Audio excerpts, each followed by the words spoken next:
What's up, Starcraft fans? This video is brought to you by Endarthe, who is supporting me in the Pulse Cannon tier. He made a different sort of request this time. Instead of the usual gameplay video, he asked me to do a wall-off tutorial on all maps. Now, this is a weird request for me because most of the time, walls are not needed in co-op because the units that you get out are most of the time on offense, especially if you play well. But remembering that last week or the other week was Cold as the Void, that's probably why he requested it. So we played a mutation strategy last time where we tried to keep the Void entities out by cloaking our wall as Vorazun. So here's how it worked. So this is Cold as the Void.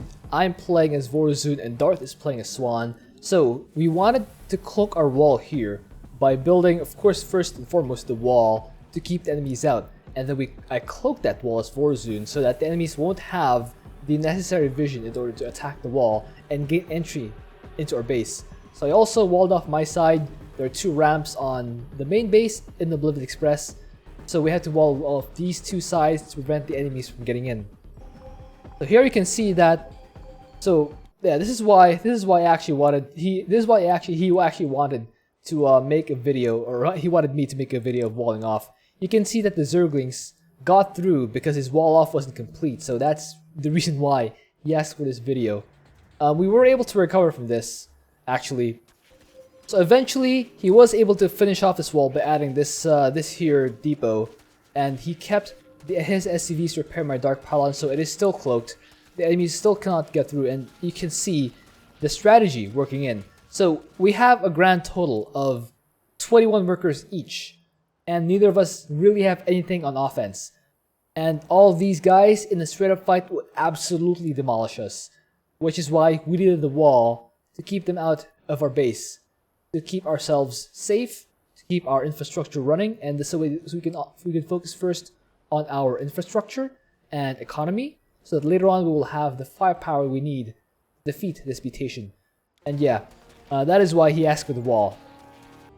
But like I said, on most maps, you don't really need a wall in co-op, so here's what I'll do instead.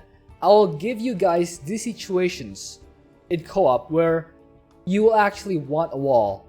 That is when you're cheesing a mutation, that is when the first wave is either Zerg or Zlots and your commander doesn't have anything yet during the attack waves, or commander specific needs. Let's go first to Mutation Cheese. So this, for example, is Mal Warfare with a mutator on called Outbreak. The infested will start spawning at around 2 minutes-ish, and I don't really have any fighting units at that time.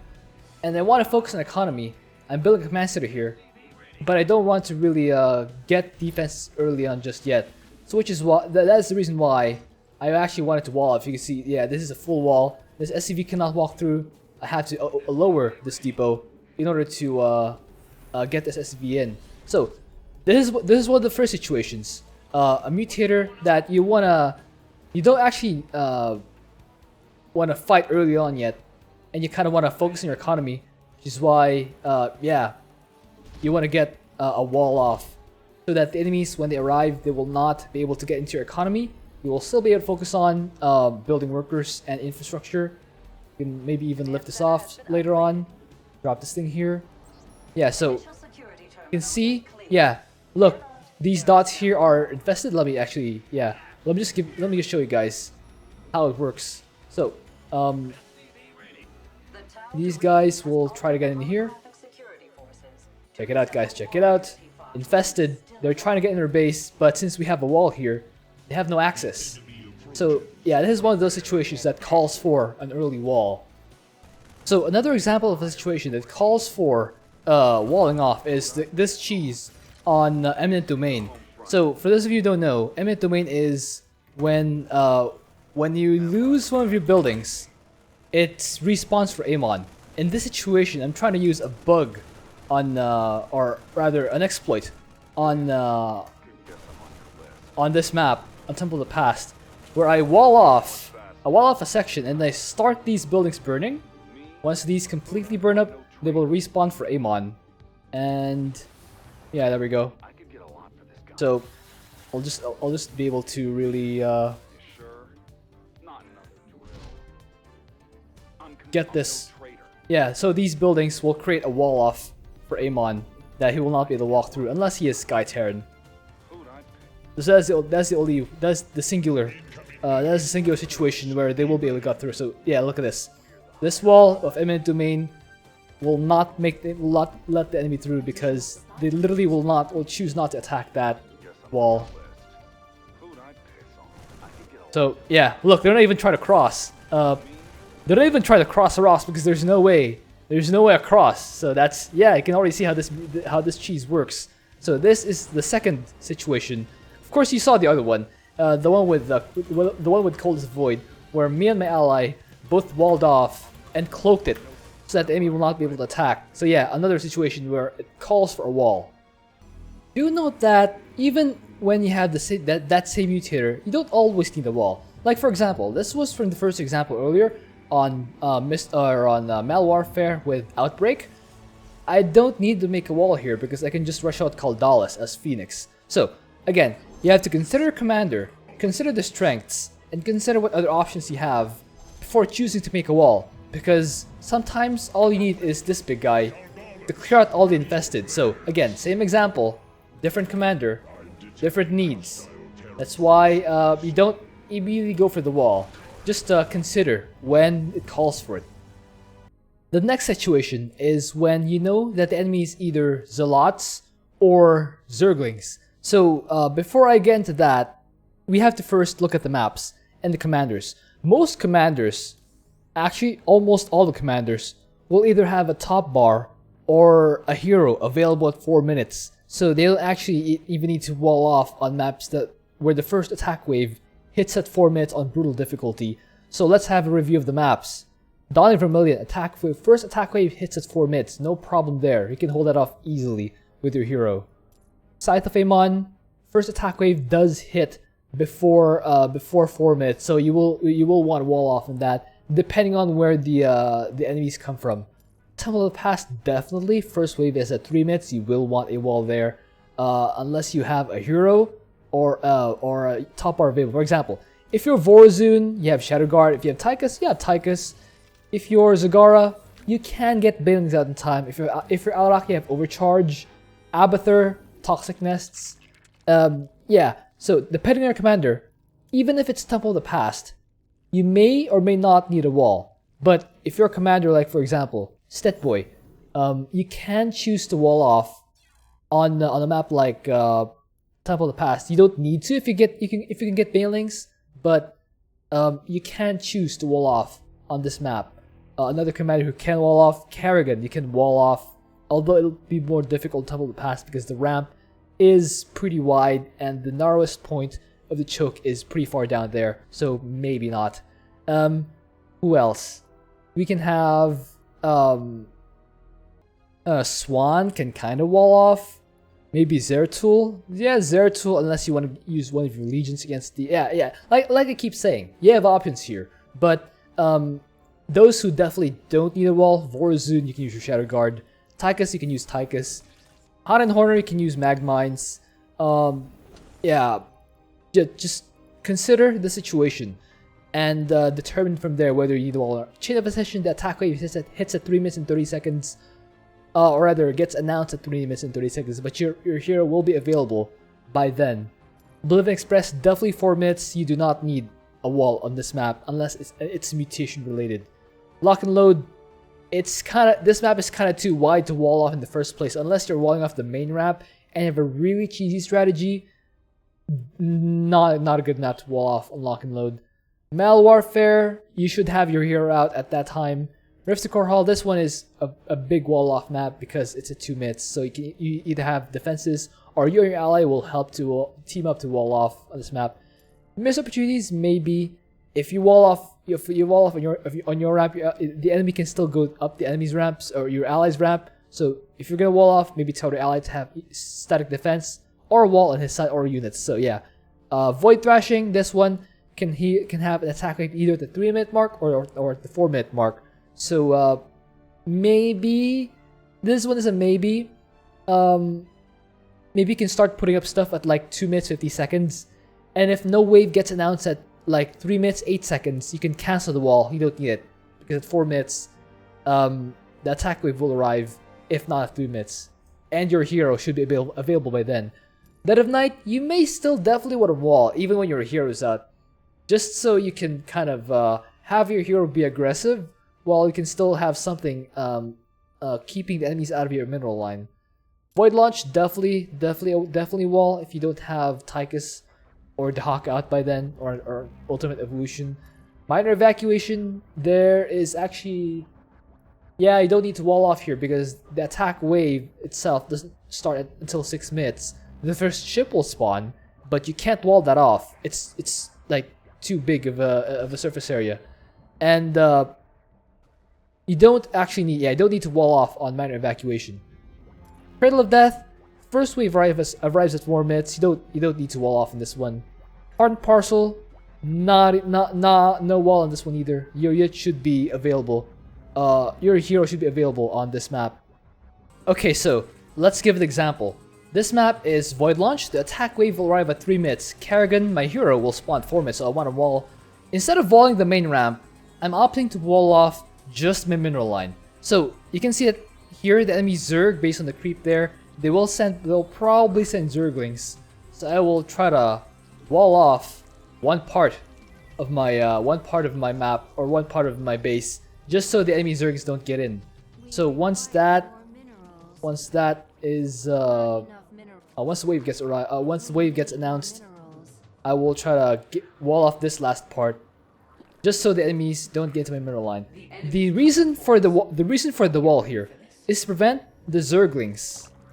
There we go. The Zerglings from getting into my my mineral line while Kerrigan is waiting to spawn. I mean, Mal can do whatever he wants. He's like an AI. But so you can see that yeah, the Zerglings will try to get in here. They're doing some stuff there, but yeah, you can see that the wall is preventing him from getting this side, while Kerrigan is still waiting to spawn. I can make kind of a wall here, another wall here, while waiting for Kerrigan. Okay, there it is. So Kerrigan comes out, unburrow all my stuff. Okay, ally spillings destroyed. Alright, so one concept of walling off is not necessarily to completely block a ramp or entrance to your base. Sometimes it's just about preventing the enemy from getting a full surround on your dudes. For example, I'll build a turret here. I think the first wave will arrive at 2 minutes. It's Protoss, but you can see, so I'm actually hoping for Zlots. So, let's wait for the wave. So you can see I placed a single flame Betty here. I'll rely on that to hold off the entire wave. I'll actually have a single repair CV. But the concept will be that the enemies won't be able to get a full surround on this turret, on this flame Betty, because buildings are blocking a full surround. That is the concept. So watch this. So we have the dudes walking in here. They have dudes walking up here, and look, they're trying, but the dudes at the back can't shoot. Because stuff are blocking them. So that's the concept. That is the whole concept of this wall. You don't need a full surround or a full blockade on the wall, just to call it, or just you don't need a full blockade on the ramp, just call it a wall. Sometimes just blocking your one thing that shoots back is enough to constitute an effective wall. Alright, so the last example is commander-specific needs. So Zertul is a commander who gets stronger with more artifact fragments, and there is this trick here that if you cage artifact here by putting a full wall off there, you will be able to get the artifact fragments all spawn in that spot. So yeah, that's the prime example I can think of that's commander-specific. So yeah. Another situation where you want to run, where you want to wall, commander specific, is when you really want to run that mass mech build, but you find that Alarak eats way too much of his own army. This is when you create a mini wall, and you yeah, put Alarak in there so that we can F2 happily ever after, without having to worry about where Alarak is or whether he is eating your dudes. So yeah, you can just wall him in there. Let him do his own thing while your army does their own thing, and you can attack move freely across the map. So just wait for this and get some more upgrades. Yeah. So you can see that there's attack moving everything, but the Alarak can't actually get out of his cage. This is because the wall in is pretty tight. You can see that they're not getting through here, no matter how hard they try. That is the power of the wall and keeping Alarak inside said wall. Alright, now for actually building the wall, I'm gonna take some liberties and just go on this Magura map so I can make it a little clearer. So all of these buildings have a certain tile grid where you can place them. So when you try to place this barracks, for example, you can see a 3x3 grid which shows the space that the building consumes. So if you land it here, it will consume this 3x3 grid here, and if you land this building here, it will consume this 3x3 grid. So this SCV, when I walk it through here, it'll pass by the area that's outside the 3x3 grid. So what happens if I put this 3x3 grid beside this 3x3 grid?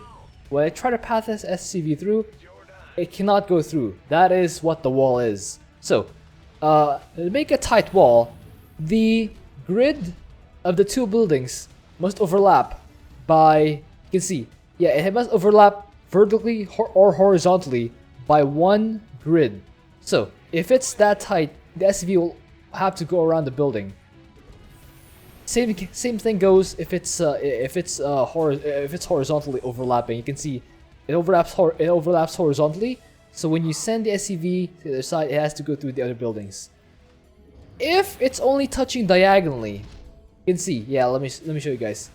If the buildings are only touching diagonally, it's a semi-wall.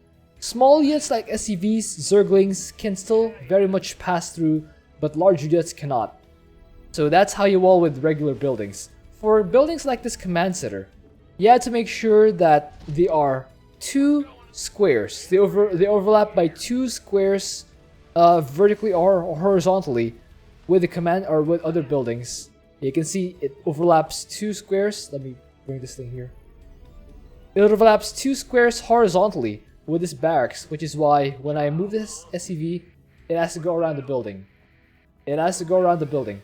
But watch what happens when it's only one square overlapping. Look, yeah, check it out. It's one square overlapping. When I send this SCV across, it can move. So you just want to make sure, in short, that command centers overlap at least two squares with two squares horizontally or vertically with other regular buildings to make sure that the wall is tight. It has to be two squares. For buildings among themselves, one square horizontally or vertically is not enough.